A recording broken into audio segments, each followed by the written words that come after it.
Muy buenos días. Mi nombre es Eduardo Bacov Escudero y hoy les comparto la columna publicada en El Universal titulada México, un país sin mecanismos de autorregulación. En su último libro, Nexus, Yuval Harari afirma que tanto los países como las instituciones que no tienen mecanismos de autorregulación tienden a fracasar. Estos, por lo general, concentran la información como forma de ejercer el poder y no aceptan que personas ajenas a la cúpula del poder, incluso de aquellos cercanos a éste, emitan opiniones que contradigan en lo más mínimo la narrativa que con sus datos informan a la población. Harari explica que entre más cerrada es la comunicación, mayor es el riesgo de que se caiga en una autocracia, donde la única voz que se escucha es la de la cabeza de la institución o del país. Los países comunistas, como la Unión Soviética, y otros de carácter nacional, como la Alemania nazi, son ejemplos de países que no tenían mecanismos de autorregulación, como sería el caso de las democracias más avanzadas. Por otro lado, la ciencia y las instituciones que realizan y que difunden sus resultados representa el mejor ejemplo de una actividad humana con fuertes mecanismos de autorregulación a través de mecanismos de supervisión de pares, quienes a ciegas emiten su opinión sobre la veracidad y relevancia de los trabajos científicos. En la ciencia se parte de la premisa de que nadie ostenta la verdad única. Todos los conocimientos y explicaciones son transitorios, permanecen como verdades hasta que una nueva hipótesis, teoría o descubrimiento las corrige. De acuerdo con Harari, este mecanismo de la ciencia la hizo crecer y reemplazar a los conocimientos del universo y la naturaleza anteriormente dominados por la Iglesia, quien no contó con mecanismos de autorregulación que le permitieran corregir su narrativa. En el campo de la política, el sistema democrático, con todas sus limitaciones, tiene mecanismos de autorregulación como son la división de poderes, los contrapesos de las instituciones, la federalización y autonomía de los territorios, las elecciones libres, la libertad de expresión, la supremacía de los derechos humanos, la libertad de prensa, la transparencia y la rendición de cuentas.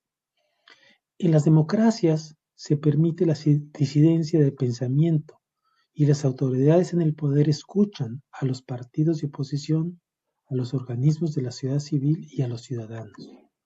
La máxima tribuna para discutir el rumbo de una nación es el Congreso, donde se deben de confrontar ideas opuestas o complementarias a las del partido en el poder.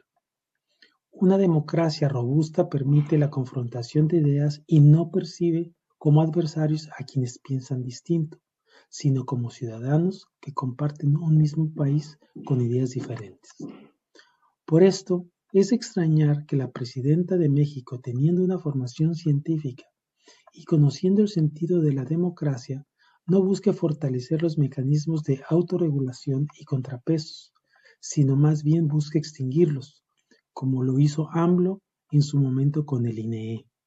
Pareciera que lo que busca es allanar el camino de las decisiones centralizadas y autoritarias, donde su palabra sea la única que impere en el país, y que de solicitarlo se convierte en ley y parte de la Constitución, que ahora nadie, ni siquiera la Suprema Corte de Justicia, puede analizar. Lo anterior se hace evidente con la intención de desaparecer 7 organismos autónomos que se crearon en el pasado para atender de manera más eficaz las responsabilidades que tiene el Estado mexicano con la ciudadanía. Estos son los casos del INAI, es decir, el acceso a la información y protección de datos, la COFESE, que atiende la competencia económica, el IFT, que regula las telecomunicaciones, el Coneval, que evalúa la pobreza y las políticas sociales, el CRE, que regula el caso de la energía, la CNH, que regula la exploración y extracción de hidrocarburos, y la Mejoredo, que sustituyó al INEE y que busca mejorar la educación. Estos organismos del Estado mexicano han funcionado con sus limitaciones, como mecanismos de autorregulación del país, y al trasladar sus atribuciones a las distintas secretarías de gobierno, pierden su estatus de nacional, porque de acuerdo con José Ramón Cosío, solo podrán atender asuntos del gobierno federal, pero no de otros poderes del país ni de las entidades federativas. Lo que está viviendo el país en estos momentos aciagos me hace acordar mi columna El silencio de los inocentes, organismos autónomos, publicado el 27 de junio del 2019, en el que, antes de la extinción del INEE, planteé la posibilidad de que otros organismos autónomos siguieran su suerte.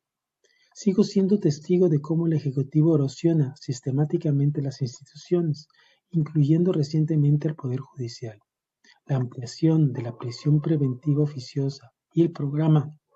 detector de mentiras se suman a los esfuerzos de Sheinbaum por aniquilar los mecanismos de autorregulación y contrapesos, sin considerar que son necesarios para construir una democracia robusta. Lo contrario se llama autocracia. Muchas gracias.